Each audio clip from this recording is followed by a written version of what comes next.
Ukrainian President Volodymyr Zelenskyy addresses lawmakers in Brussels, saying Kyiv and the EU are fighting the world's biggest anti-European force. And picking up on that story, Mr. Zelenskyy says he believes his country will join the European Union after emerging victorious from its war with Russia. Addressing lawmakers in Brussels, he said both Ukraine and the EU are fighting against the biggest anti-European force in the modern world. He thanked the bloc for their continued support in the war and renewed calls for more weapons. We must defend ourselves, and it's important not only for the states of Europe, not only for the communities and societies in Europe, no matter who we are and what we are. We always fight against disrespect. Mr. Zelenskyy began his surprise tour of Europe yesterday with visits to Britain and France. It comes as Ukraine braces for a fresh Russian offensive. Western support has been key to Kyiv's stiff defense against Moscow. Having won promises of Western battle tanks in recent weeks, Ukraine is now trying to secure longer-range rockets and fighter jets. And for more on this, our correspondents are standing by in Brussels and Kyiv. First, let's speak to Rosie Burchett in Brussels. Rosie, we heard that this in-person visit gave Mr. Zelenskyy the chance to press his case with all of the EU's 27 leaders face-to-face. Any major highlights from his speech to lawmakers?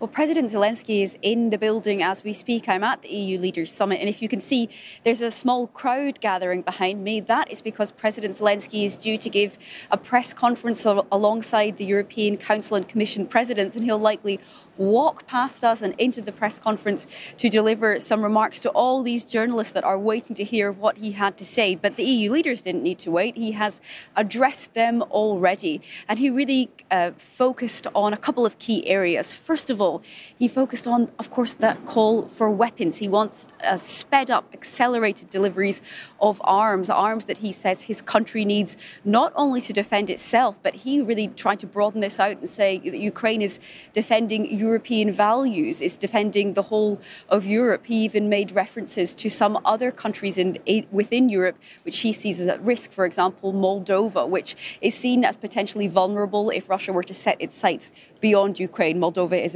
one of the most poor countries in the European continent, and it's not a member of the EU or of NATO. But beyond that, he also called for a speeding up of sanctions. The European Union has imposed successive rounds of sanctions on Moscow, but Ukrainian President Zelenskyy would like to see the screws tightened faster on the Kremlin's ability to really keep financing its war in Ukraine. And after that, he also really pressed EU leaders to move forward with efforts to try and potentially compensate some of those assets that have been frozen from the Russian Central Bank and from Russian people that are under sanctions, and use them to rebuild Ukraine or use those funds toward the reconstruction of Ukraine. But that is a very legally fraught task. We know there is work going on here in Brussels to try and work out if, how, when, under which circumstances frozen funds could be used towards the reconstruction of Ukraine, but Zelenskyy pushing for it faster still. So there really was a message of speed here, speeding up weapons deliveries, speeding up sanctions,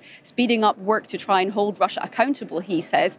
And of course, speed is something Zelenskyy says his country needs, that the European Union and Ukraine need to be a step ahead, he says, of the aggressor. All right, Rosie, speed, of course. Mr. Zelenskyy has got agreement for tanks, and he's asked that those be delivered more quickly. But he's also wanting longer-range rockets as well as fighter jets. Is he going to get that from EU lawmakers?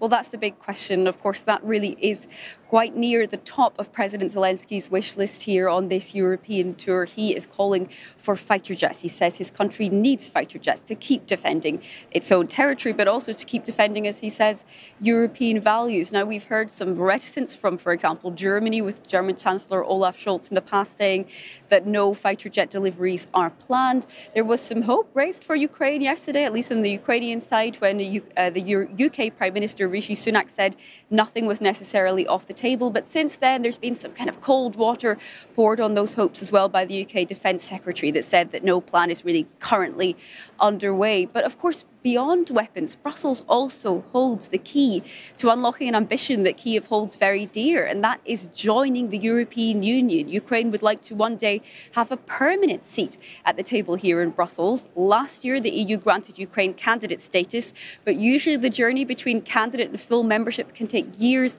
if not decades. President Zelenskyy would like formal talks on accession to start this year. That may be a tall order given all the administrative and reform hoops which still need to be jumped through. But the message here in Brussels today from EU leaders toward Ukraine is that Ukraine is part of the European family, belongs in the European family, and will one day be part of the EU, though they'll likely be careful when it comes to committing to timelines. All right, thanks for that. Rosie Burchett reporting from Brussels.